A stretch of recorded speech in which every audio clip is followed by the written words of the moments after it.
Magandang araw Pilipinas, narito ang latest sa lagay po ng ating panahon. Apektado ng easterlies ang silangang bahagi ng Luzon at ng Kabisayaan, habang Intertropical Convergence Zone naman o ITZZ ang nakakaapekto sa Mindanao at lalawigan ng Palawan. Pareho po itong weather system ay nagdudulot ng mga pagulan sa ilang bahagi po ng ating bansa.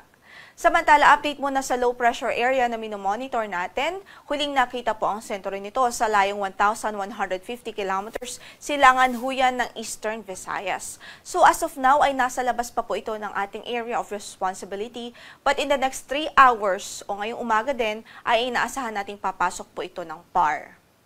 Nakikita po natin sa latest analysis natin ang magiging projection po nitong LPA ay lalapit at tatawid po ito sa Northern Luzon. At ang pinaka-early na posibleng approach nito sa landmass natin ay sa araw po ng Biyernes.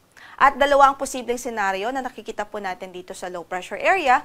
Una, possible po na mabuo ito o ma-develop into a tropical depression bago pa man po ito lumapit sa landmass at bago pa ito tumawid ng ating landmass. And yung second scenario, posible pong mabuo ito after na o pagkatapos po nitong tawirin ang ating kalupaan.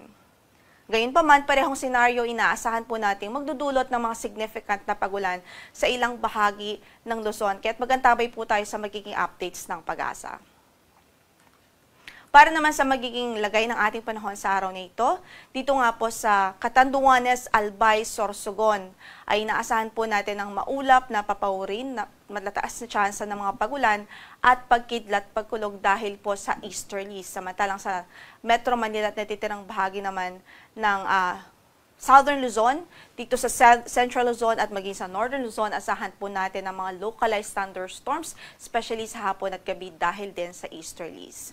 Samantala, sa Palawan Province, inaasahan po natin ang maulap na papaurin at tsansa o mataas na tsansa ng mga pagulan dahil sa Intertropical Convergence Zone. Ang magiging pagtayo ng ating temperatura sa Metro Manila ay mula 24 hanggang sa 33 degrees Celsius, 17 to 25 degrees Celsius naman sa Baguio City, 25 to 32 sa Laoag City, 24 to 33 sa Tuguegarao, 25 to 31 degrees Celsius sa Legazpi City, habang sa Tagaytay ay 23 to 29 degrees Celsius. Samantala, maulap din ang papaurin at mataas ang tsansa ng mga pag-ulan sa Northern at Eastern Samar dahil din po sa easterlies. Samantalang dito nga po sa Palawan, ulitin nga lamang po natin ay maulap ang papaurin at mataas ang tsansa ng mga pag-ulan ngayon. Actually, nakikita po natin na as of now ay inuulan po itong lalawigan ng Palawan. Malakas na mga pagbuhos dahil din po sa Intertropical Convergence Zone.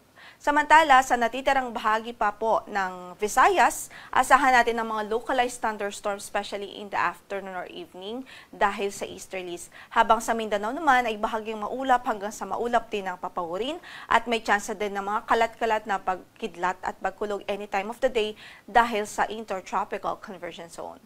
Saan man ang lakad ng ating mga kababayan, abiso pa rin natin at advice natin magdala po ng payong at mga pananggalang sa ulan dahil posible pa rin po ang mga localized thunderstorms even doon sa lugar na hindi gaano kaapektado ng mga malawakang pag-ulan.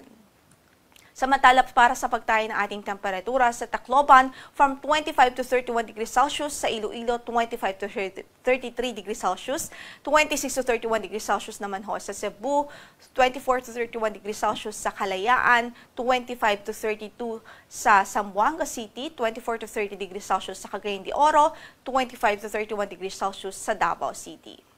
At sa ngayon ay wala naman po tayong gale warning na nakataas sa mga bahagi ng ating mga baybaying dagat. Banayad hanggang sa katamtaman ang magiging pag-alon ng kondisyon ng ating karagatan.